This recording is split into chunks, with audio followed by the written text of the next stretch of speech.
are you there? Where are you? Reply to me! Oh, Stephanie. Long time no see. Never mind a long time no see. What do you think you're doing turning down my wedding invitation? You mean you're not coming? Huh? I invited you to my lavish wedding because I felt bad for you being a pitiful reject with no friends. And you had the nerve to send it back with the not attending box ticked? What the hell do you think you're doing? I'm busy that day. It's my wedding day, for heaven's sake. You should be dropping all your plans and rushing at the chance to give me and my fiancé your blessing. Isn't that what best friends are for? Best friends? Who? Me and you, obviously. Did you forget all about how close we were in college? There was you living out your days on campus in introverted solitude with a life less exciting than a pile of rocks. When I, the queen of all extroverts, unparalleled in beauty and popularity, was so kind to shine a beam of hope on your tragic existence and became your friend. You mean you just wanted me to hang out with you to make yourself look better? That hardly qualifies us as best friends. If anything, it just makes you a selfish narcissist. Anyway, Taylor is my best friend. Huh? Taylor? You mean that filthy peasant with no parents who's so poor she couldn't even afford to buy lunch? That Taylor? I'd prefer if you didn't talk about my friend that way. Isn't it the truth, though, lol? Anyway, enough of that. Let's get to business. I want to give you the maid of honor speech at my wedding. What? Plus, you can sing and play piano, right? I heard you were pretty good. I want you to perform for everyone after your speech. No, I made it very clear when I returned the invitation that I won't be attending. My schedule's full up. Well, you should make room in it to attend your best friend's wedding. Besides, why would you send me the invitation with less than a month to go until the ceremony? Even if I wanted to go, it'd be impossible on the timescale. Well, make it possible then. No, it's impossible because I have important business on that day I absolutely cannot get out of. What? You mean there's something more important than my wedding? That's exactly what I mean. Go on then, what is it? My boss's wedding. Seriously? You'd miss your best friend's wedding to go to some random guy from work's wedding instead? He's my boss, not some rando. And actually, he's a great guy who's always been there for me. I think it makes perfect sense to prioritize him over you. Are you saying I wasn't there for you back in college? You probably wouldn't have even made it through without me. The only thing I remember are your weird attempts to one-up me and put me down in front of everyone. No. Anyway, I can't help but feel that the only reason you sent me an invitation is because everyone else declined you. So you sent me one in an attempt to bolster the number, so that people who do attend don't realize everyone actually hates you. Sound accurate? It's not like that at all. I hit the bullseye, didn't I? I mean, come on, really? Best friends? Don't make me laugh. I'm done with this conversation. Good luck with your wedding.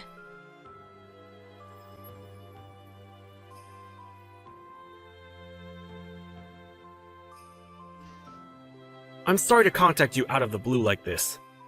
Am I right in thinking this is Alice's number? Maybe it is, but who's this? It's a pleasure to meet you. My name's Richard Bigglesworth. I'm your best friend Stephanie's fiancé. I apologize again for contacting you so suddenly, but I found your number on Steph's phone. I see. So, what could Stephanie's fiancé possibly want with me? I'll just come straight out with it. Why don't you attend our wedding? Huh? Surely you should be there to give your best friend your blessing on the most important day of her life. She broke down in tears. She invited you because she wanted her closest friend to be there on the happiest day of her life. It's a day that only comes around once, you know. But she said you suddenly returned the invite with not attending checked. I see. Like I told Stephanie, I have an urgent engagement on that day, so I can't come. Yes, and I'm telling you that the way you've gone about this is just wrong. You've been downright inconsiderate and disrespectful, I tell you.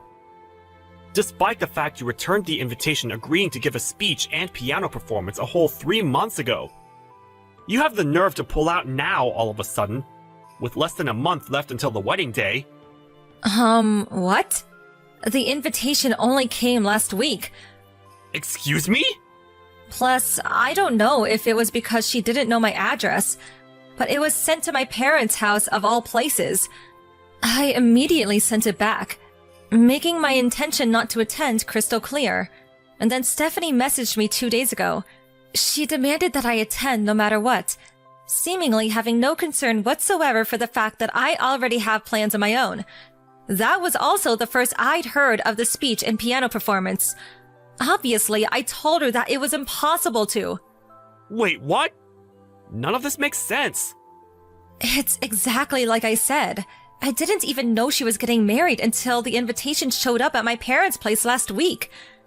Say what now? To think you call yourself a best friend. That's abhorrent. Listen, Richard, you don't seem like a bad guy, so I'm going to explain this to you nicely. But me and Stephanie haven't spoke since college. It's been over 7 years. 7 years without so much as a single message exchanged between us. I haven't seen from her, heard from her, or even about her in all that time. Can you really call us best friends? What? None of this adds up. What's more, if I had to say one way or the other, far from being friends, I'd say we didn't actually get on that well at all. Really? Forgive me for asking you this, but do you think there's any chance her sending you an invitation might have something to do with the fact so many people, particularly people she listed as close friends, are turning down the invites? Are there really that many? About 90% of the invites she sent were declined. 90%? Jeez. Does that mean, while being fully aware of the situation, you messaged me without harboring a single doubt as to why no one wants to associate with her? You were listed number 1 as her closest friend, but she did say there was a chance you may have betrayed her. Betrayed her? How? Forgive me for dragging up the past here, Alice, but she told me the story of the time you and her were fighting over a certain boy in college. Eventually, that boy chose her over you, and they started dating. She explained how the two of you made peace a few days later, but she did say there was a hostile atmosphere for a little while because you were jealous. I did think that you holding a grudge against her for what happened back then made sense as a potential explanation for you not coming to the wedding. If you want to hear my side of the story, it sounds like she's playing fast and loose with the facts of what actually happened to suit her ends and manipulate you. I see. What exactly was Steph like during college? I'd appreciate it if you went down that rabbit hole yourself. I hope you don't think I'm being rude, but I have no intention of talking at length about my personal affairs with someone I don't know. I see. I understand. Sorry again for the inconvenience, and thank you for your time.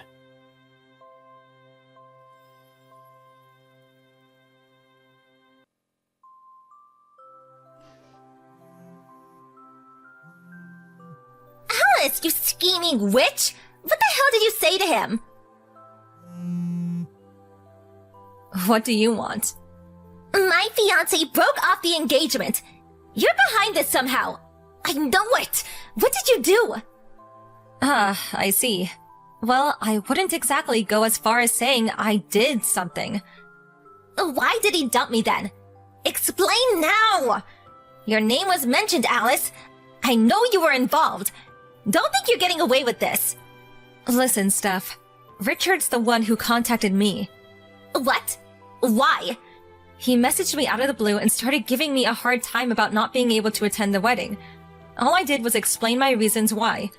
I also set him straight on the facts that me and you aren't best friends, or even regular friends, or acquaintances, and that in fact I've never liked you.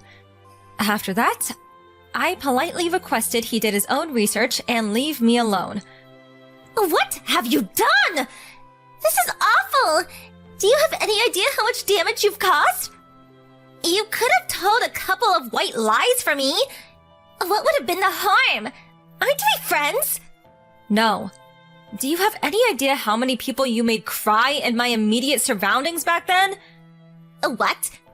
As far as I know, and I suspect there are probably more, firstly, there's my best friend Taylor, my little sister, 2 of my classmates from college, plus 1 freshman and 1 senior, and finally me. That makes a grand total of 7. Every single one of us had our boyfriends stolen by you. When you were on a particularly rotten streak, you had 2 or 3 guys on the go simultaneously. Not only that, you strutted around campus with your head held high, boasting of your accomplishments to anyone who'd listen, and relentlessly mocking your victims. What was your favorite line again? Oh yeah, This is just how life is when you're as beautiful as me. the fact that you've just had your engagement broken off 7 years later suggests to me that you probably haven't changed your ways since becoming an adult and entering society. It's not my fault guys want me. If anything, it's their fault for not leaving me alone.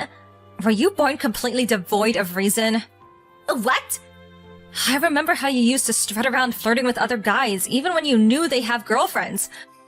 Or how you'd welcome the advances of other guys even when you already had a boyfriend or boyfriends. The worst part was, you actually seem to take pleasure in wrecking other couples' relationships. You seem to be lacking the bare minimum of reason required to exist in human society, Stephanie. Don't be so mean. I'm gonna go out on a limb and guess that you totally deserve to get dumped by your fiancé and have the engagement broken off on this occasion. At the very least, you should use this as an opportunity to reflect on your life up until now and ask yourself why it might be that people consistently seem to want nothing to do with you. Goodbye.